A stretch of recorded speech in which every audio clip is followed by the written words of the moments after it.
Os pido un gran aplauso para Pere Rosales de Inusual y su charla Transformación Corporativa del Departamento de Innovación a la Cultura Innovadora. Gracias. Gracias. Gracias. Buenos días. No veo nada, veo los focos. Buenos días, ¿me oís? ¿Sí? Me gustaría ver ahí la pantalla, si puede ser. Ahora, veis la pantalla, ¿no? Bien, gracias por la invitación, gracias por el privilegio de poder estar aquí. Yo estoy encantado nuevamente, es la segunda vez. Espero que lo que os traigo esta mañana, que no es más que la experiencia que nosotros tenemos con nuestros clientes y nuestra propia visión de lo que entendemos que es la transformación corporativa o reinventar la empresa o le queramos llamar como le queramos llamar, pero es hacer las cosas de manera distinta. Ahora entraremos un poco en detalle. Que sea algo que nos ayude a todos de alguna manera, no solo ahora a pensar, sino más tarde también a reflexionar, y os invito por favor que si tenéis cosas de lo que ahora compartiré con vosotros estos 40 minutos, pues por favor que lo hablamos, porque yo no vengo aquí para enseñar nada, vengo para compartir con vosotros y me encantaría que hagáis lo mismo, no ahora porque no nos da tiempo, pero sí cuando estemos por aquí, pues será un placer escuchar y hablar también con vosotros con vuestra propia experiencia. Y quiero empezar con una frase que de alguna manera creo que lo dice todo, que es que no sabes lo que te espera. No sabes lo que te espera ni tú, ni yo, ni el cliente, ni nadie. El que sepa que le va a esperar mañana, que levante la mano. Y probablemente eso sea la raíz de dónde sale la innovación, desde mi punto de vista, en que no sabemos lo que nos espera. Y lo que sí sabemos es que debemos seguir hacia arriba o hacia adelante. La gracia es que voy a compartir con vosotros una pequeña historia. Una historia de un búfalo que no sabía lo que le esperaba. Los búfalos normalmente son gente fuerte, pero tienen enemigos, entre ellos las personas humanas. Nos trasladamos a la época de los indios, en Wisconsin, y este búfalo, si queréis le ponéis nombre, pero detrás de este búfalo hay alguien que intentaba cazarle. Y él no sabía lo que le esperaba, pero es que el que le intentaba cazar, perdón, pensaba en cuál es la mejor manera de cazar a un búfalo, porque cuesta. Y sobre todo, cuál es la mejor manera de cazar a muchos búfalos a la vez. ¿Se os ocurre alguna manera? A los indios de esa tribu se les ocurrió algo que es muy interesante, que si vais por allí, por Estados Unidos, lo vais a ver en varios sitios. Probablemente alguno de vosotros lo conocéis, que es cazar a escala. ¿Qué es? Provocar una estampida de búfalos que se asusten y que vayan para adelante de manera precipitada, sin poder frenar cuando hay un precipicio, y parte del equipo está abajo para recoger las consecuencias. Interesante. El búfalo no sabe antes de empezar a correr lo que le espera, igual que muchas empresas que están corriendo hacia adelante sin saber lo que les espera, porque probablemente, por mucho que corran, no van a arreglar la situación. Hay otras empresas que no hace falta que corran, que ya han encontrado su manera y que están innovando ya. La clave está, ¿innovamos lo suficiente? ¿Estás en una empresa que es un búfalo? ¿Tienes un cliente que es un búfalo? ¿O no? Todos tenemos algún cliente con un búfalo o lo somos nosotros mismos. Con lo cual, para mí, la moraleja es un poco, si tú no innovas, los otros lo hacen. De manera en que más vale que te pongas un poco las pilas, porque entre otras cosas, como a este pobre búfalo le costó el puesto. Hay muchos casos donde podemos ver esto. Algunos de ellos son absolutamente relevantes. El rodillo aquel que ibas a comprar al Fotoprix, por ejemplo, pues ya no existe, ¿no? Y si existe es de románticos, ¿no? Claramente esto era una empresa con departamento de innovación. No es que no innovaran, es que probablemente iban demasiado hacia el frente. O por ejemplo el Blockbuster. ¿Quién no había alquilado en un Blockbuster o algo parecido, hasta que empieza a venir Netflix, etcétera, etcétera? Es que ellos no tenían departamento de innovación. ¿Qué les faltaba? ¿Qué es lo que ¿Qué es lo que a estas empresas les faltaba? Y quiero proponeros un nuevo formato, que es un microdebate. Microdebate de 60 segundos, de verdad, que los voy a medir. Habla con quien tengas al lado, intenta encontrar otro búfalo e intenta encontrar razones de por qué al final acaban mal. ¿Qué es lo que hace que una empresa, por mucho de tener departamento de innovación, al final se pegue el trastazo? Y no hace falta ir con ejemplos tan bestias como Kodak, por ejemplo, o como Blockbuster. Os propongo 60 segundos, los voy a medir. Habla con el que tienes al lado y yo os frenaré, ¿vale? Adelante, por favor. Venga, venga, menos risitas y que luego os voy a preguntar, ¿eh?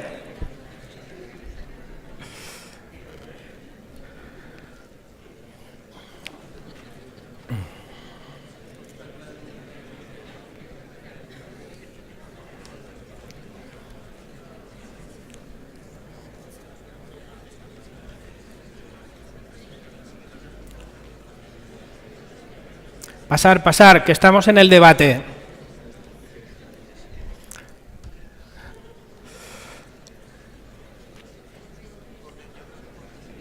¿30 segundos?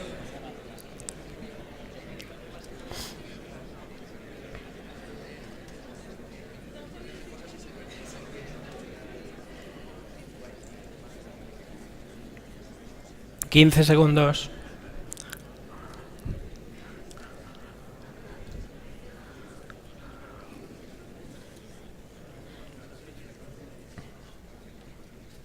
¡Ey! Habéis frenado solos, ¿eh? Muy bien. Venga, va.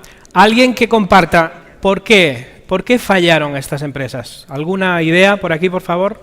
No veo a nadie. Venga. Alguien que se atreva. Venga. Yo he dicho Siemens. Siemens, ¿y por qué? Porque se pegaron el batacazo con los móviles. Porque cuando todo el mundo hacía smartphones, ellos decidieron hacer cosas totalmente diferentes. Vale. Y creo que por Quisieron innovar demasiado, ¿quieres decir? o en una dirección en la que no era la correcta. Se pasaron de rosca o innovaban por innovar, sin ver... Ok. ¿Más? Gracias. 2 o 3 más. Nokia por... Pues bueno, yo creo que en un momento no supieron, o sea, decidieron tirar por un camino que no fue el que el cliente eligió al final. O sea, no ¿Pero sé. qué les pasó? No tanto qué les pasó, sino por qué les pasó. ¿Qué hay detrás? Sí, no sé muy bien en qué momento decidieron tirar por Symbian a la hora de decir, bueno, tenían un cliente cautivo, era el Sí. número 1 a nivel mundial y pensaron que iban a seguir siendo fieles. Y Como sin muy pensar- búfalo, ¿no? Es sin decir, a pensar. ver, que soy Nokia yo. Eso, O sea, que sin no hay pensar nadie que no iba a tenga ver Nokia que en el nadie les bolsillo. podía quitar la Así hegemonía es. que tenía el mercado. Así es, muchas gracias. Venga, la última. Luego seguimos, ¿eh? Pero, ¿alguna otra? Nadie quiere ser el último. Venga. Los bancos, ¿no? Los bancos, en general. Los bancos le han visto las orejas al lobo y a partir de ahí pues le han visto las orejas al lobo y a partir de ahí han dicho, bueno, vamos a crear departamentos de innovación, etcétera, porque viene PayPal, Ujú, viene Bitcoin, ujú, etcétera. ujú. Y bueno, vamos a acabar siendo O sea, están viendo de alguna algo manera residual, que sí. alguien intenta, ¿no? empujarlo, sí. Empujar la estampida, ¿no? Sí, sí. Los indios, muchas gracias. Los indios son bastante más pequeñitos, pero pensaban más que los búfalos ahí en ese sentido, ¿no? Y hay gente que sí que se da cuenta. La verdad, yo aquí lo que os pongo es algunas de las percepciones nuestras, ¿no? Las empresas no fueron inventadas para cambiar, no están preparadas para el cambio. Ahora empiezan a estar.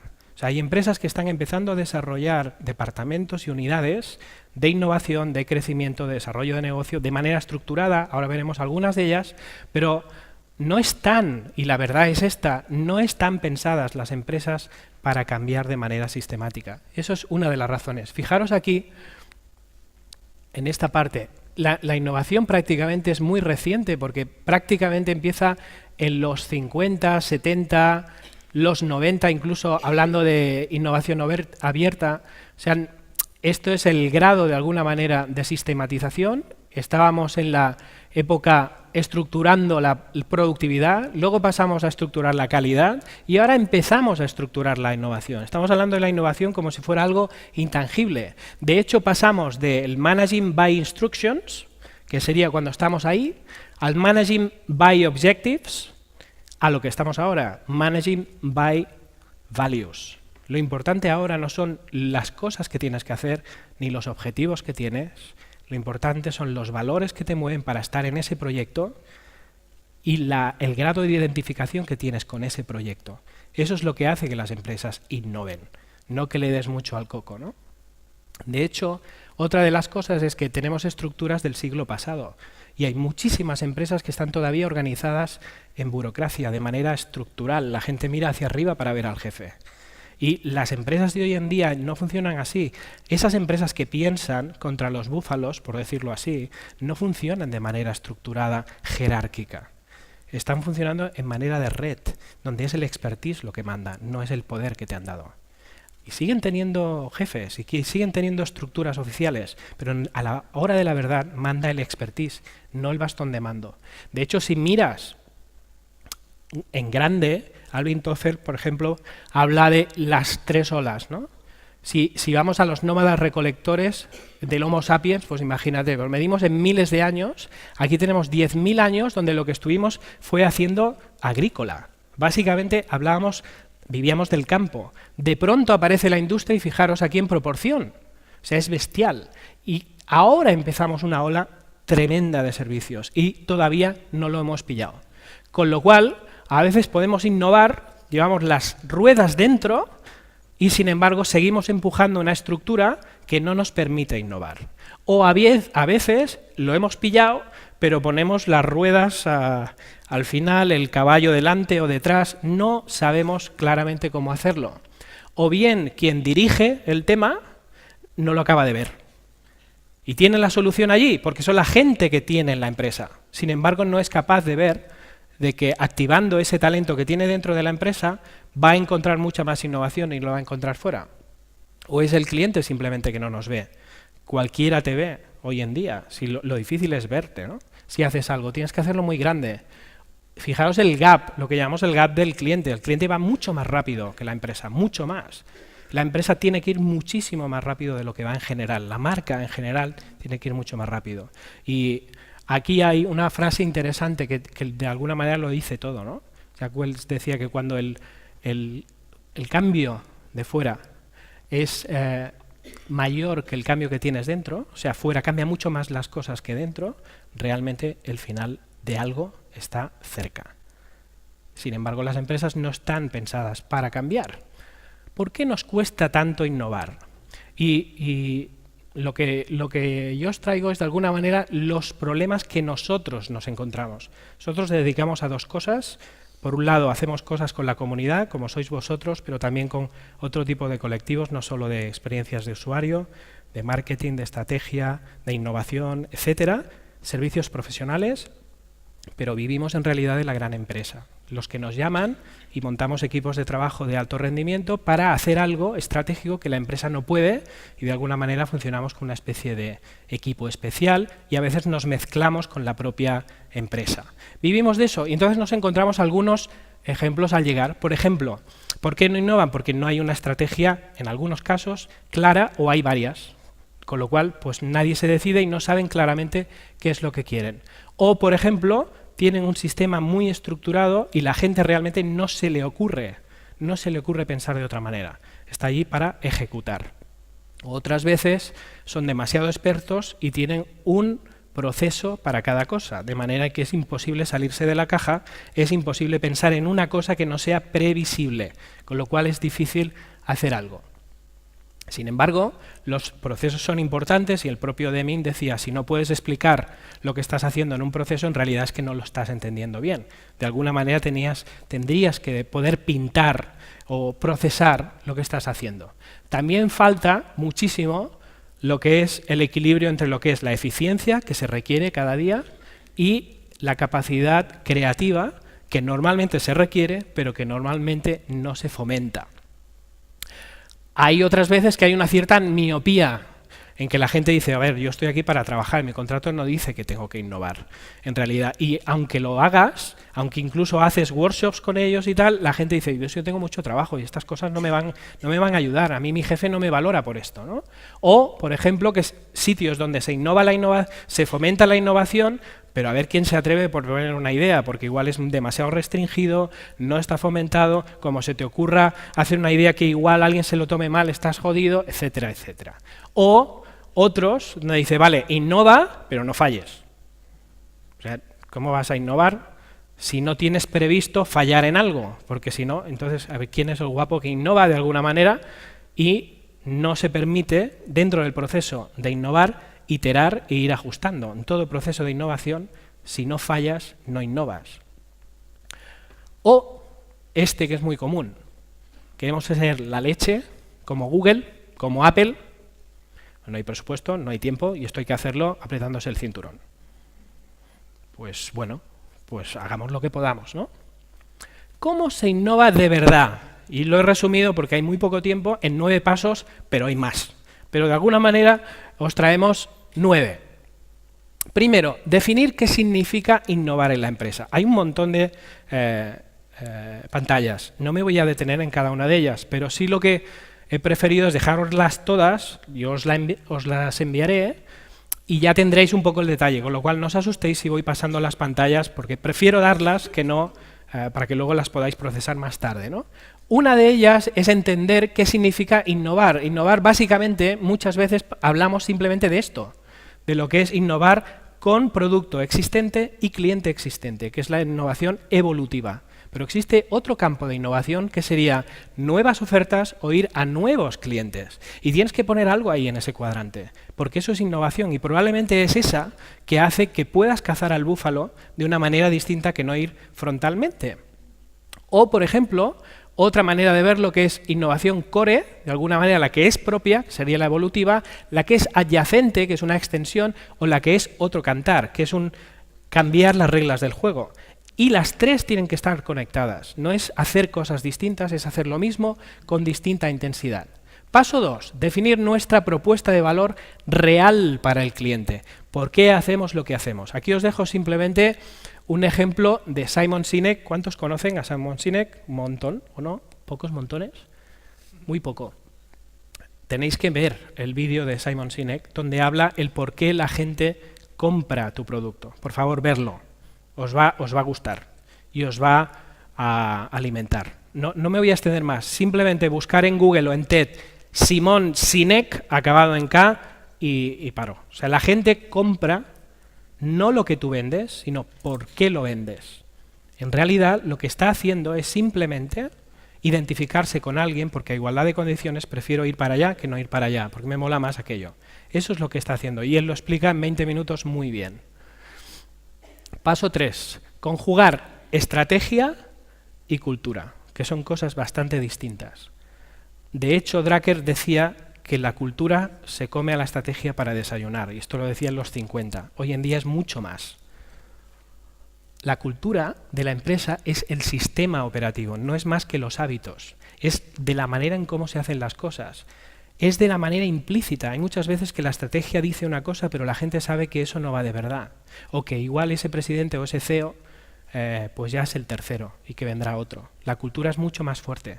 No vas a innovar en una empresa o conseguir que una empresa innove si no vas directo a la cultura. Y la cultura se cambia poco a poco y se cambia con pequeños hábitos del día a día. Y se cambia reconociendo y agradeciendo esfuerzos distintos. La cultura se crea porque hay cosas que se premian. Por ejemplo, una cultura economicista es porque los sueldos y los bonos van directamente a una perspectiva financiera. Una cultura innovadora, imaginaros a dónde va el sueldo. ¿Qué es lo que la gente intenta? Lo que tú persigues no es conseguir el bono gracias a vender mucho más y engañar a algún que otro cliente para acabar el presupuesto, sino te están fomentando que se te ocurra algo nuevo y que de ese algo nuevo haya un revenue. Eso, entonces, estás premiando algo que al final, con el paso del tiempo, va haciendo como un árbol los anillos y al final acabas haciendo una cultura innovadora. No hay consultor que haga cultura innovadora en un año. No es posible.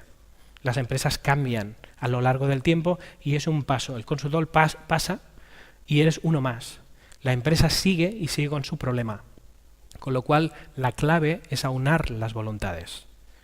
La clave es poner a todo el mundo de acuerdo. Y eso, hay cosas que solo se ven por aquí, pero en realidad hay muchas otras cosas. Nosotros usamos una herramienta de David Gray que os aconsejo, que es mapear la cultura. De alguna manera es poner cada una de estos niveles, que ya os dejaré para que os leáis, y los pones ahí, haces un workshop y te sale la cultura de la compañía. Y puedes ver aquello que no es evidente, sino que es latente.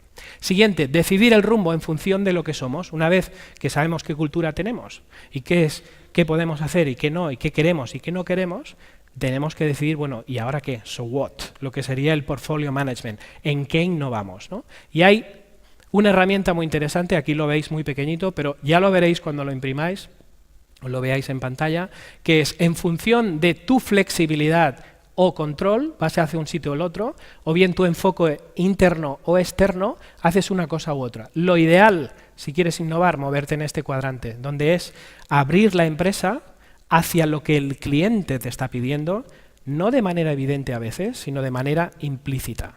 Y hay muchas veces que es muy importante ver aquello que el cliente no te está pidiendo, pero en realidad quiere. Y para eso usamos la empatía. Y vosotros sabéis perfectamente de qué hablo. Ponerte en el grado del usuario cuando haces un user journey o haces una experiencia de uso concreta, si esto lo elevas, al final haces una perspectiva de customer centricity y dices, el cliente en el fondo, ¿yo qué cosa le arreglo en su vida?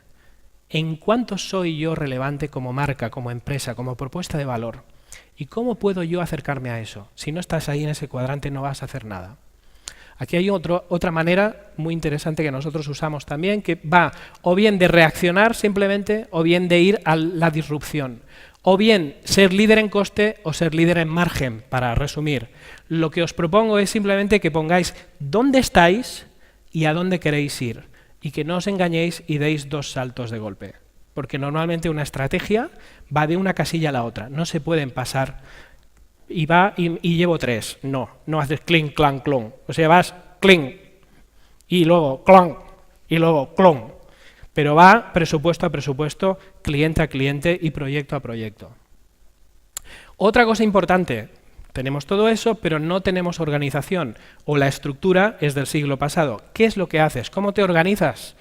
Pues hay algo claramente que tiene que cambiar, que es pasar de la gestión del management, donde es esa estructura, digamos, vertical o jerárquica, a pasar a algo que también os suena mucho, que es el Agile, pero no Agile del proyecto, sino Agile de la gestión. Ser capaz de dar autonomía, ser capaz de que la empresa sea responsive. Ahora hablamos un poco. Que se trata de pasar de las jerarquías a la red, de pasar del control al empowerment de la gente, de confiar en la gente, de pasar de los bonos extrínsecos a que la gente realmente quiere trabajar en eso y de pasar de los clientes y los proveedores a que todo se vea como un ecosistema y que sea una comunidad. Con lo cual hay 3 maneras de abordar eso y nuevamente no puedes saltar 2 pasos. Tienes que estar, por un lado, si consigues innovación centralizada, significa que hay el departamento de innovación y se ha puesto las pilas, que es en una zona de la empresa donde realmente se innova y se innova de verdad, y eso puede pasar, y eso intenta luego extenderse, con lo cual pues hay ahí unos cuantos inusuales internos que están innovando y poco a poco consiguen contaminar a la compañía dentro de lo que pueden. De eso pasas a una descentralización, que quiere decir que no solo hay un departamento de innovación, sino que hay unidades de negocio o unidades operativas donde hay roles de innovación, que eso es genial, y te puedes incluso coalicionar, puedes hacer una coalición entre que si ventas, marketing y finanzas, y hago un nuevo servicio, y todo esto es conspirando de alguna manera, pero lo consigues. Hasta que al final haces innovación distribuida, que significa que has contaminado a cada una de las personas, a buena parte de ellas, y es la persona la que dice, ostras, pues yo aquí, esto que se me ocurre, ¿por qué no lo digo? Porque no me va a pasar nada, al contrario, están realmente esperando de que yo participe así. Para llegar hasta arriba tienes que pasar por abajo, a menos que ya o estés. Aquí os dejo alguna de las estructuras típicas de dónde está la innovación. Puede estar en todas partes, pero ser una unidad y tal. Y os dejo la que es nuestra preferida, la que desde nuestra perspectiva funciona siempre mejor, que es esa de inocular el virus de la innovación creativa a la gente que trabaja dentro. Y si tú eres de fuera y vas a hacerle un proyecto, aunque sea para hacer una app o para hacer una experiencia de uso de una aplicación, intenta contagiar a alguien. Y se contagia. Se intenta darle ese pensamiento inusual, esa actitud de innovación creativa, de decir, oye, tú puedes hacerlo, yo no, que vengo de vez en cuando y además solo si me aceptas el presupuesto, pero tú sí que lo puedes hacer.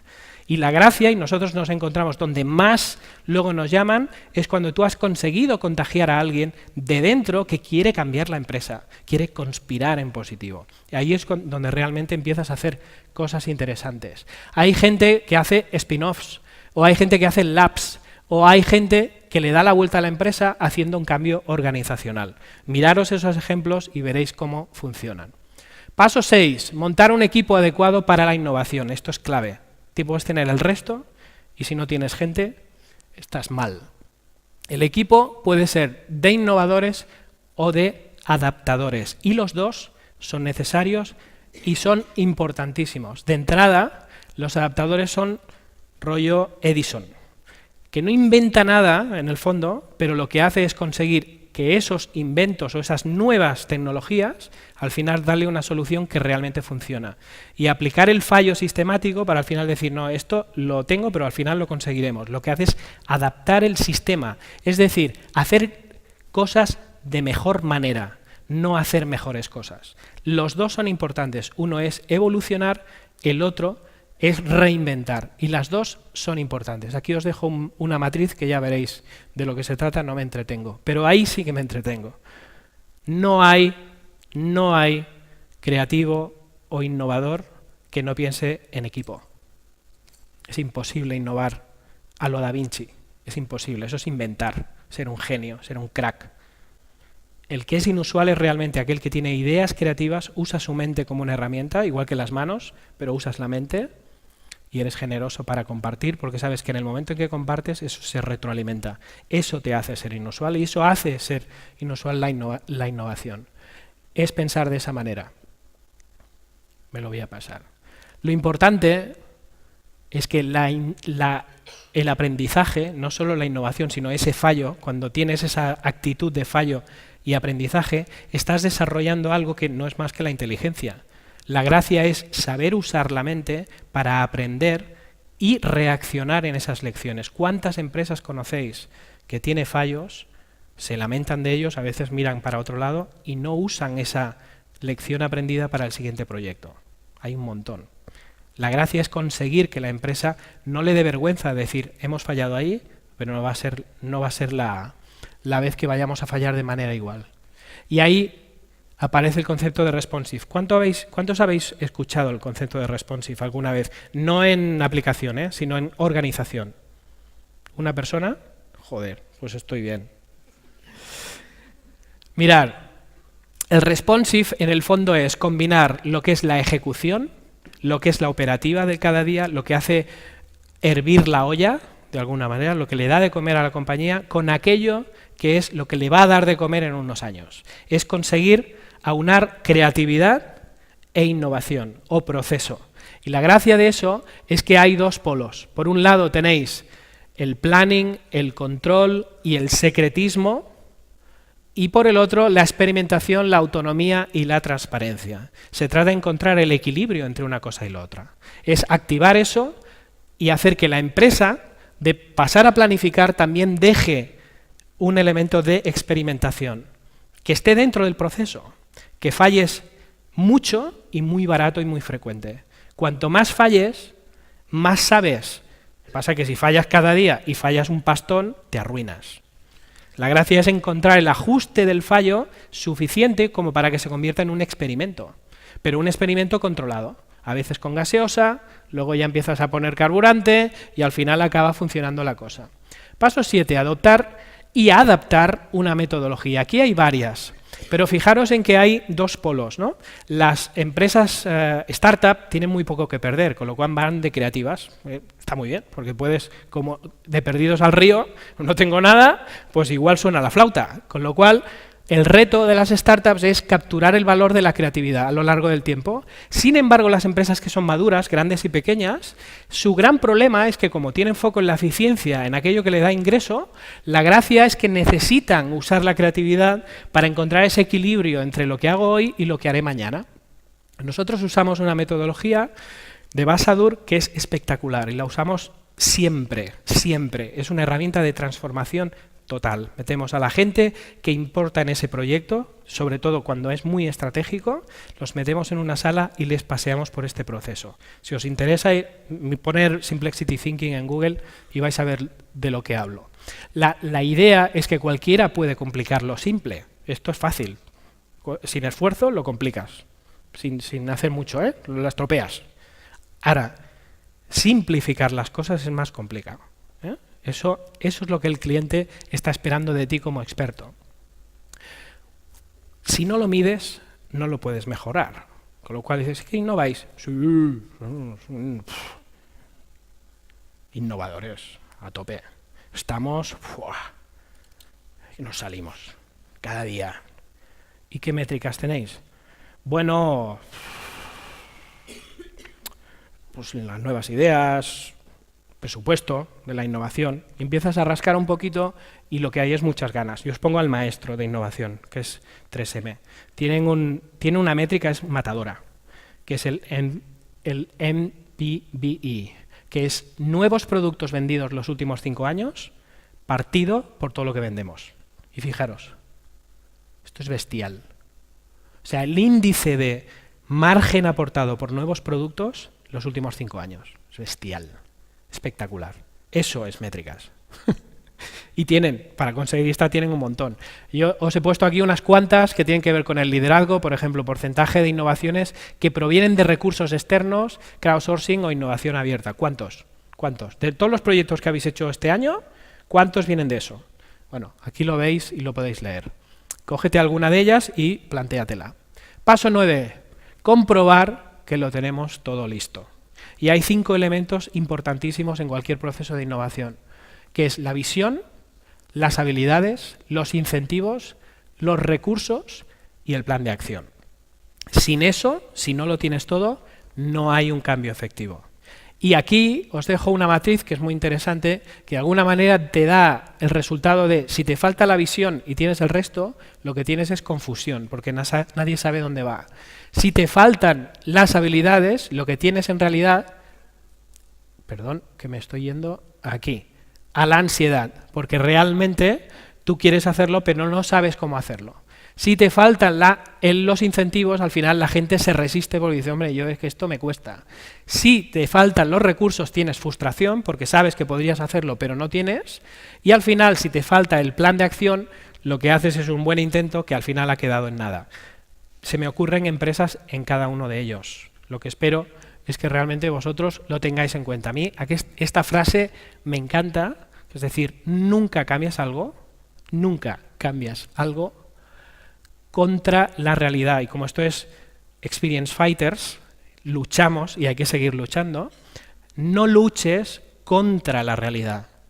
Crea un nuevo modelo que haga lo antiguo obsoleto, como le pasó a este chavalín. Espero que os haya servido. Muchísimas gracias.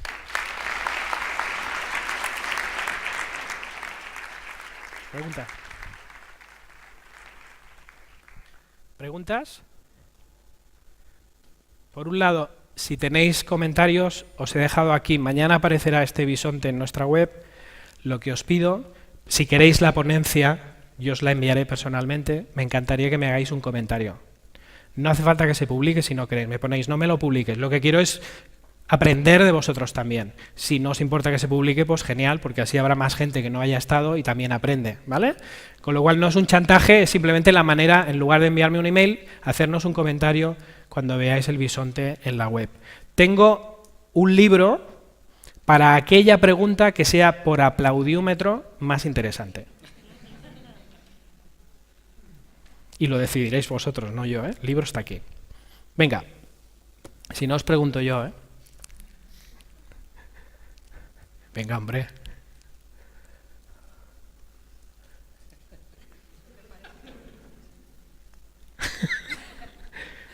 ¿Está todo claro? Les has cogido de primera hora, no hay Venga. forma. No lo sé, es la 7ª edición, no lo sé.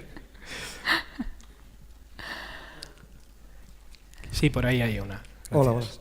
Hablabas, Hola. ¿Cómo te llamas? Salvador. Hola, Salvador. Hablabas de no luchar contra la realidad a la hora de cambiar, ¿no? Hemos visto Sí. ejemplos que hacer algo contra la cultura es muy complicado, contra lo que Sí. está establecido, Sí. pero se producen grandes cambios. En España tuvimos una política lamentable con el PSOE, pero tuvo el valor, el gobierno de Zapatero, ¿Sí? de legislar contra la cultura, que fue permitir el matrimonio homosexual. Y fue un Eso no cambio, te oigo bien, al legislar contra Ahora. la cultura permitió el matrimonio homosexual, que en España fue un poco un choque muy grande, todavía somos rancios, entonces costó mucho, pero a pesar de ser un golpe fuerte, la gente se adaptó y se metió muy de golpe, ¿no? Eso que es un poco lo contrario que has dicho, que es ir contra la cultura y contra la realidad, en este caso funcionó. ¿Hay alguna manera de ver cuándo está bien ir contra la realidad o es mejor ni intentarlo? Yo no lo intentaría nunca así, de esa manera. De hecho, es lo que, si ponéis la pantalla y ponéis la cita, de hecho, para mí la cita es bien reveladora, ¿no? O sea, luchando contra la realidad, en el fondo, estás en el plano de la eficiencia. O sea, eso lleva mucho tiempo funcionando así. Estás luchando con un montón de cosas. Primero con la gente que lo está haciendo, porque estás tratando de idiotas o de anticuados, como mínimo. Con lo cual, no luches frontalmente, tienes que conspirar. Nosotros en la metodología inusual tenemos algo que le llamamos conspirar, que en el fondo es hacer ese cambio positivo sin que se entere demasiada gente o que se entere gente que lo puede frenar. Es una conspiración positiva, si quieres, pero si no conspiras no puedes innovar. Es que es muy difícil si no tienes que imponer, porque la gente va a piñón y además tiende a ser más prudente. Ahí te recomiendo un libro de Kotter que se llama Nuestro iceberg se está derritiendo, en inglés, ¿no? Our iceberg is melting. Es una fábula de una colla de pingüinos, una pandilla de pingüinos, que uno se da cuenta que el iceberg se está derritiendo por debajo. Y hace la fábula de cómo conseguir a toda la manada que se vayan del iceberg, porque si no van a caer. Es genial. Kotter es uno de los maestros de la gestión del cambio. Y todos los expertos en gestión del cambio, William Bridge, por ejemplo, que hace el Managing Transitions, lo que hace en el fondo es decir, no enfrentes a la causa de verdad, porque se va a defender. Si tú haces el ejercicio con otra persona y pones unas manos y la otra persona lo pone, su primer instinto ¿qué es? Es resistirse. No va a hacer así. Porque no vamos por la vida diciendo, estaba equivocado, perdona. No, hay que ser grande para hacer eso. ¿Te he contestado? Sí. Venga, otro más. Gracias. Lo primero, gracias por la charla, porque ha sido bestial, como siempre. Gracias.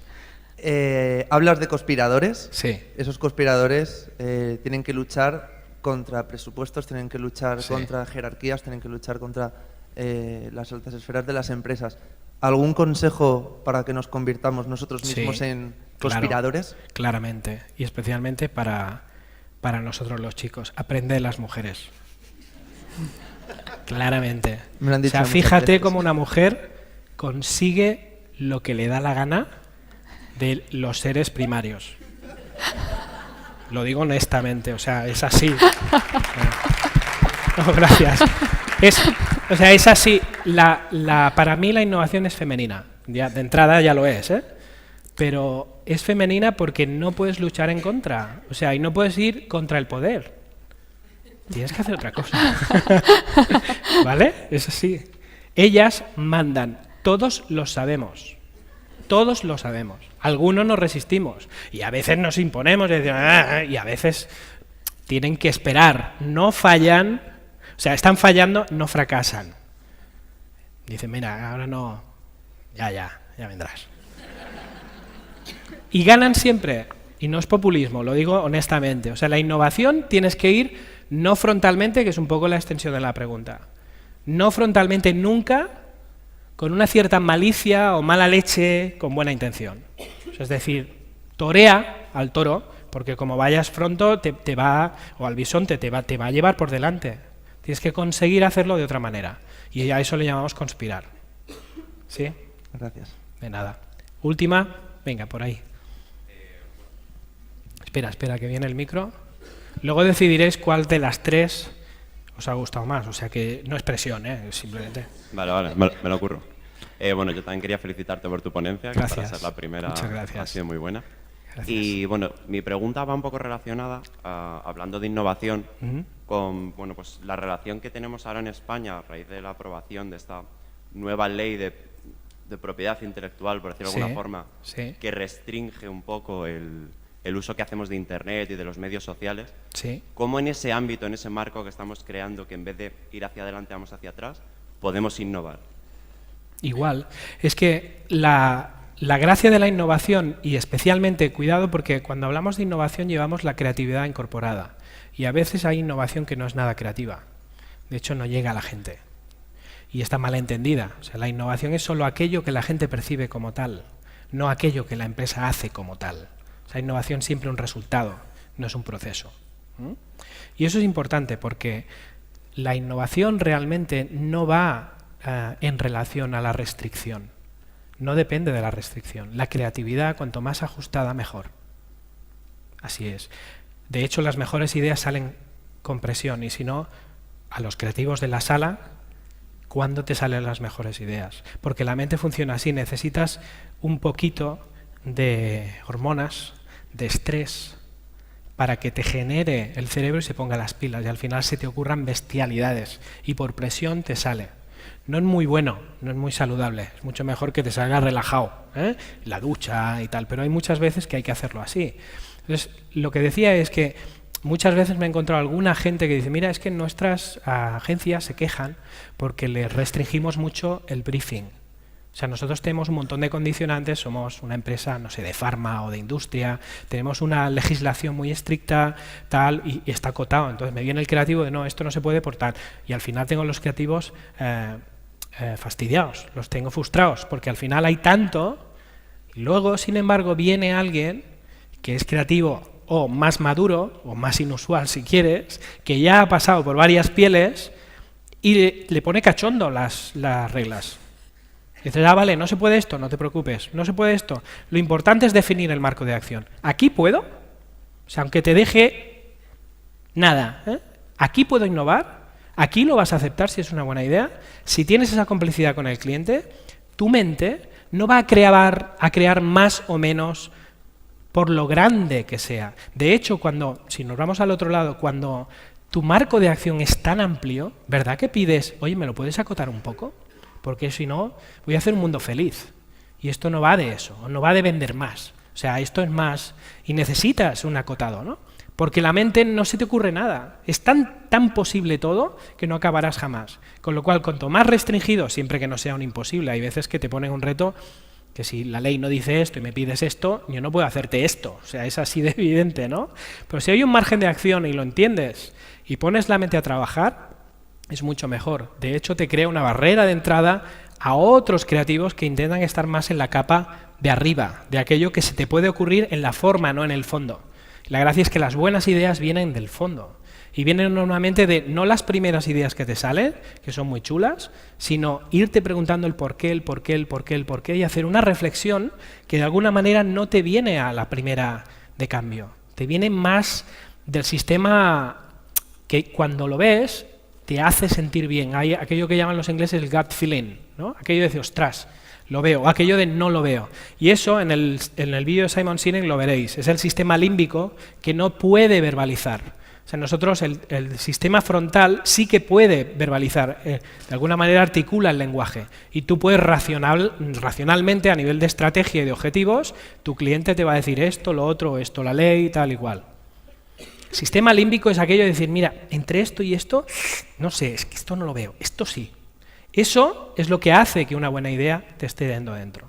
Esa es la gracia y eso es lo que hace que un creativo. Si tú conectas con esa manera de encontrar en que haya un why, que haya detrás, haya algo que consiga que empatices con esa persona, entonces has ganado, seguro. Por muy restringido que sea el margen. Muchas gracias. No hay de qué. Bueno, primera pregunta. Aplausos, por favor. Para ellos, no para mí. Está bien. Segunda pregunta. Aplausos. Gracias, muchísimas gracias. Ya, con silbidos y todo. Primera pregunta, aplausos.